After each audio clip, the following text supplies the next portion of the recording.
तो दोस्तों ration card online करने के लिए आपके पास यूपी ई डिस्ट्रिक्ट आईडी होनी चाहिए, तभी आप राशन कार्ड को ऑनलाइन कर सकते हैं। तो दोस्तों मैंने यहाँ पर अपना यूपी ई डिस्ट्रिक्ट पोर्टल ओपन कर लिया है। तो दोस्तों सबसे पहले मैं आपको बता दूँ राशन कार्ड बनवाने के लिए आपके पास कौन कौन से डॉक्यूमेंट होने चाहिए। तो दोस्तों सबसे पहले मुखिया का पासपोर्ट साइज फ़ोटो होना चाहिए और जितने भी परिवार में मेंबर हैं सभी मेंबर के आधार कार्ड होने चाहिए। एक इनकम सर्टिफिकेट होना चाहिए। तो इनकम सर्टिफिकेट जो भी है वो महिला के पति का होना चाहिए। उसके बाद में एक बैंक पासबुक होना चाहिए। तो पासबुक किसी भी मेंबर के नाम से आप दे सकते हैं। तो इतने डॉक्यूमेंट आपके पास हैं तो आप बड़ी आसानी से राशन कार्ड को ऑनलाइन आवेदन कर सकते हैं। तो चलिए दोस्तों मैंने यहाँ पर अपना यूपी डिस्ट्रिक्ट पोर्टल ओपन कर लिया। उसके बाद में आपको यहाँ पर अप्लाई फॉर इंटीग्रेटेड सर्विस पर क्लिक कर देना है। उसके बाद में आपको दोबारा से अप्लाई फॉर इंटीग्रेटेड सर्विस पर क्लिक कर देना है। उसके बाद में आपको food and civil supplies ration card पर क्लिक कर देना है। उसके बाद में आपको लेफ्ट साइड की तरफ एक ऑप्शन दिखाई देता है NFSA का, आपको यहाँ पर क्लिक कर देना है। आपको फिर दोबारा से NFSA पे क्लिक कर देना है। तो उसके बाद में आपको एक पॉपअप दिखाई देता है। तो जितना भी राशन कार्ड का काम होता है वो सारा काम यहीं से होता है। जैसे आपको राशन कार्ड ऑनलाइन आवेदन करना है या राशन कार्ड में यूनिट जोड़ना है या यूनिट डिलीट करना है, वो सारे प्रोसेस यहीं से होते हैं। तो मैं यहाँ पर राशन कार्ड ऑनलाइन आवेदन करने वाला हूँ। तो आपको यहाँ पर दिखाई दे रहा है नई प्रविष्टि पात्र गृहस्थी। जो भी मैं यहाँ पर राशन कार्ड ऑनलाइन करने वाला हूँ वो पात्र गृहस्थी राशन कार्ड ऑनलाइन करने वाला हूँ। तो मैं यहाँ पर क्लिक कर दूँगा। उसके बाद में दोस्तों ज़िला चुने, आपको जो भी आपका ज़िला पड़ता है उसको चूज कर लेना है। यहाँ पर आपको क्षेत्र चुने, तो आप किस क्षेत्र से बिलोंग करते हैं, किसी ग्रामीण क्षेत्र से रहने वाले हैं या किसी नगरीय क्षेत्र से रहने वाले हैं, वो आपको यहाँ से चूज कर लेना है। और आपको आगे बढ़े के ऑप्शन पर क्लिक कर देना है। तो दोस्तों सबसे पहले आपको यहाँ पर आय प्रमाण पत्र का विवरण देना होता है। तो यहाँ पर आपको एप्लीकेशन नंबर फिल कर देना है। यहाँ पर आपको सर्टिफिकेट आईडी यानी जो भी प्रमाण पत्र क्रमांक होता है उसको फिल कर देना है। उसको फिल करने के बाद में आपको यहाँ पर आगे बढ़ने के ऑप्शन पर क्लिक कर देना है। तो चलिए दोस्तों मैं जल्दी से फिल कर लेता हूँ। तो दोस्तों जैसे आप इनकम सर्टिफिकेट की डिटेल को फिल करते हैं तो जो भी आय प्रमाण पत्र का विवरण होता है वो आपके सामने ओपन होकर आ जाता है। तो आपको थोड़ा स्क्रॉल डाउन करना है। यहाँ पर आपको क्षेत्र पूछा जाता है, आपका जो भी विकास खंड पड़ता है उसको आपको चूज कर लेना है। उसके बाद में जो भी आपकी ग्राम पंचायत पड़ती है उसको चूज कर लेना है। उसके बाद में राशन कोटेदार का नाम आपको चूज कर लेना है। उसके बाद में कार्ड प्रकार आपका ऑलरेडी सिलेक्ट रहेगा क्योंकि आपने पहले ही पात्र गृहस्थी कार्ड को चुना हुआ है। तो इसमें आप यहाँ पर कोई भी बदलाव नहीं कर सकते हैं। उसके बाद दोस्तों परिवार मुखिया का विवरण, यानी जिसको भी आप मुखिया बनाना चाहते हैं या महिला को बनाना चाहते हैं या पुरुष को बनाना चाहते हैं तो उसका विवरण आपको यहाँ पर फिल करना होता है। तो आपको यहाँ पर सबसे पहले ऑप्शन दिखाई देता है अगर परिवार में 18 वर्ष से अधिक आयु की महिला नहीं है, यानी ये ऑप्शन आपको तब चूज करना है जब आप किसी महिला का न अप्लाई करके किसी पुरुष का अप्लाई कर रहे हैं। तो तब उस स्थिति में आपको यहाँ पर इस ऑप्शन को टिक करना होगा। तो वहाँ पर आपको पुरुष की डिटेल को फिल करना होगा। तो मैं यहाँ महिला के नाम से अप्लाई कर रहा हूँ तो मैं इसको अनचेक ही रहने दूंगा। तो यहाँ पर सबसे पहले आपको यहाँ पर मुखिया का नाम हिंदी में फिल कर देना है। उसके बाद में अंग्रेजी में, यहाँ पर उनके पिता का नाम हिंदी में फिल कर देना है, यहाँ पर अंग्रेजी में फिल कर देना है। यहाँ पर महिला के पति का नाम फिल कर देना है हिंदी में, यहाँ पर अंग्रेजी में। यहाँ पर उनकी माता का नाम हिंदी में फिल कर देना है, यहाँ पर अंग्रेजी में फिल कर देना है। उसके बाद में आपको कैटेगरी का चूज कर लेना है, आप किस कैटेगरी से बिलोंग करते हैं। उसके बाद में आपको मोबाइल नंबर फिल कर देना है। यहाँ पर जो भी महिला की जन्म तिथि है उसको फिल कर देना है। यहाँ पर आपको आधार कार्ड संख्या को फिल कर देना है। यदि आपके पास वोटर आईडी है तो फिल कर सकते हैं, अन्यथा इसको छोड़ सकते हैं। उसके बाद में आपका जेंडर यहाँ से ऑलरेडी सिलेक्ट रहेगा। यहाँ पर आपको पेशा या व्यवसाय यानी वो काम क्या करती हैं। यदि वो कुछ भी काम नहीं करती हैं तो आपको यहाँ पर ग्रेडी के ऑप्शन पर चूज कर लेना है। आपको यहाँ पर कुछ भी नहीं फिल करना है। यहाँ पर आपको गैस कनेक्शन की स्थिति, यदि आपके पास गैस कनेक्शन है तो आप यहाँ पर हाँ कर सकते हैं। तो उसकी डिटेल को आपको फिल करना होगा। तो मैं यहाँ पर नहीं पर चूज कर दूंगा। यहाँ पर आपको ईमेल आईडी पूछी जाती है तो आप इसको फिल भी कर सकते हैं, अन्यथा इसको छोड़ सकते हैं। यहाँ पर विद्युत कनेक्शन की स्थिति, यदि आपके पास बिजली कनेक्शन है तो आप हाँ भी कर सकते हैं। तो उसकी आपको डिटेल फिल करनी होगी। तो मैं यहाँ पर नहीं पर चूज कर लूँगा। तो जैसे आप यहाँ पर नहीं पर चूज करेंगे तो जो भी अगला ऑप्शन होता है वो यहाँ से हाइड हो जाता है। तो सब कुछ डिटेल फिल करने के बाद में आपको आगे बढ़ने के ऑप्शन पर क्लिक कर देना है। तो मैं इस डिटेल को फिल कर लेता हूँ। उसके बाद दोस्तों आपको एक ऊपर मैसेज दिखाई देता है कि परिवार का विवरण सुरक्षित कर दिया गया है। उसके बाद में आपको ओके पर क्लिक कर देना है। तो दोस्तों जैसे ही आप ओके पर क्लिक करेंगे उसके बाद में आपको यहाँ पर एड्रेस डिटेल को फिल करना होगा। तो सबसे पहले मकान नंबर यदि आपके पास है तो फिल कर सकते हैं। यहाँ पर आपको अपने गाँव का नाम फिल कर देना है। यहाँ पर आपका जिला का नाम ऑलरेडी सेलेक्ट रहेगा, ब्लॉक का भी नाम आपको यहाँ पर दिखाई देगा, आपकी ग्राम पंचायत का नाम भी आपको यहाँ पर शो करेगा। यहाँ पर आपको जो भी आपका गांव है उसको चूज कर लेना है। यहाँ पर आपको पिन कोड को फिल कर देना है। यहाँ पर आपको पूछा जा रहा है स्थायी पते के रूप में वर्तमान पता। यदि आपका वर्तमान पता और स्थायी पता एक ही है तो आपको यहाँ पर टिक कर देना है। तो ऊपर का जो भी एड्रेस होगा वो नीचे भी ऑटोमेटिक फिल हो जाएगा। यदि आपका वर्तमान पता और स्थायी पता अलग है तो आप यहाँ अलग से भी फिल कर सकते हैं। और उसके बाद में आपको यहाँ पर सुरक्षित करवे एवं आगे बढ़े के ऑप्शन पर क्लिक कर देना है। तो चलिए दोस्तों, उसके बाद में आपको एक मैसेज दिखाई देता है कि पते का विवरण सुरक्षित हो गया है। उसके बाद में आपको ओके पर क्लिक कर देना है। उसके बाद में दोस्तों आपको यहाँ पर फैमिली डिटेल को फिल करना होता है। जितने भी परिवार में सदस्य हैं तो उन सभी सदस्यों के आपको यहाँ पर नाम ऐड करने होंगे। तो यहाँ पर जो भी मुखिया है तो उसका नाम पहले से ऑलरेडी ऐड हो जाता है। उसके बाद में जो भी परिवार में मेंबर हैं उन सभी के नाम आपको यहाँ पर ऐड करने होते हैं। तो आपको यहाँ पर दिखाई दे रहा है नया परिवार का सदस्य जुड़े, आपको यहाँ पर क्लिक कर देना है। स्क्रॉल डाउन करना है। तो सबसे पहले जिस भी मेंबर को आप जोड़ रहे हैं तो उनका नाम यहाँ पर हिंदी में फिल कर देना है। यहाँ पर आपको अंग्रेजी में फिल कर देना है। उनकी जन्म तिथि आपको फिल कर देनी है। यहाँ पर जेंडर चूज कर लेना है, जो भी जेंडर हो। यहाँ पर आपको वार्षिक आय में 0 फिल कर देना है।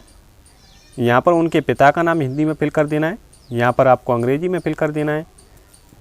यहाँ पर आपको मुखिया से संबंध, जो भी मुखिया से संबंध हो, या बेटा का संबंध हो, या बेटी का संबंध हो, या पति का संबंध हो, वो आपको यहाँ से चूज कर लेना है।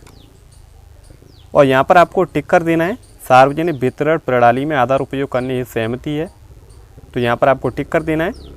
यहाँ पर आपको आधार कार्ड संख्या को फिल कर देना है। जिस भी मेंबर को आप जोड़ रहे हैं उनके आधार कार्ड संख्या को फिल कर दें। और उसके बाद में आपको यहाँ पर सदस्य जोड़ने के ऑप्शन पर क्लिक कर देना है। तो दोस्तों इसी तरह से जितने भी परिवार में मेंबर हैं उन सभी के आपको यहाँ पर नाम ऐड कर लेने हैं। उसके बाद में आपको एक मैसेज दिखाई देता है कि परिवार का विवरण सुरक्षित हो गया है। उसके बाद में आपको ओके पर क्लिक कर देना है। तो दोस्तों मैं एक बात यहाँ पर क्लियर कर देता हूँ, यदि आप जब नया राशन कार्ड अप्लाई कर रहे हैं तो उसमें परिवार में यदि आप किसी एक सदस्य का अप्लाई कर रहे हैं, या 2 सदस्यों का राशन कार्ड बना रहे हैं, या 3 सदस्यों का राशन कार्ड बना रहे हैं, तो इसकी सबसे पहले जानकारी आप अपने सप्लाई ऑफिस में कर लें कि वहाँ पर एक सदस्य का राशन कार्ड बन जाता है या नहीं बनता है, या 2 सदस्यों का राशन कार्ड बनता है, या 3 सदस्यों का राशन कार्ड बनता है। तो सबसे पहले आप अपनी सप्लाई ऑफिस में जानकारी कर लें कि मिनिमम कितने सदस्यों का राशन कार्ड बन जाता है। उसके बाद दोस्तों आपको यहाँ पर बैंक का विवरण देना होता है। सबसे पहले आपको यहाँ से चूज कर लेना है बैंक खाता किसके नाम पर है, मुखिया के नाम पर है, या मुखिया के पिता के नाम पर है, या मुखिया के पति के नाम पर है, या मुखिया की संतान के नाम पर है। तो मेरे में जो केस में जो है वो मुखिया के स्वयं के नाम पर है। तो जो भी बैंक खाता धारक का नाम है, यानी जो भी मुखिया का नाम है, वो यहाँ से ऑलरेडी आ चुका है। यदि यहाँ पर शो नहीं होता है तो आप यहाँ से चूज भी कर सकते हैं। यहाँ पर आपको बैंक का नाम चूज कर लेना है, किस बैंक में आपका अकाउंट है, तो वो आप यहाँ से चूज कर लें। यहाँ पर आपको बैंक शाखा का नाम चूज कर लेना है।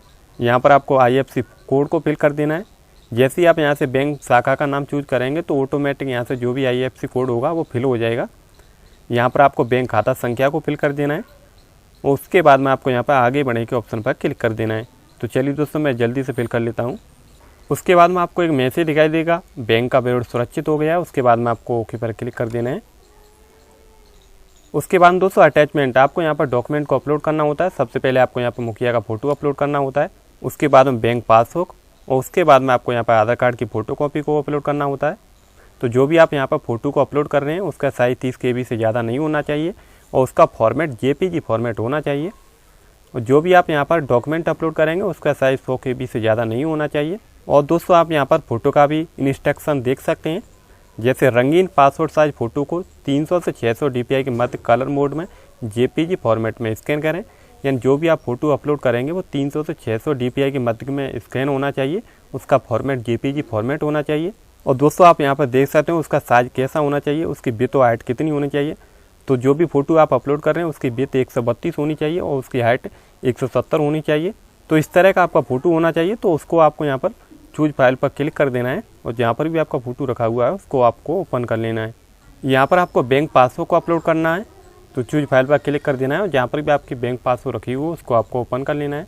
उसी तरह से आपको आधार कार्ड की फ़ोटोकॉपी को भी अपलोड कर देना है, और यहाँ पर आपको आगे बढ़ने के ऑप्शन पर क्लिक कर देना है।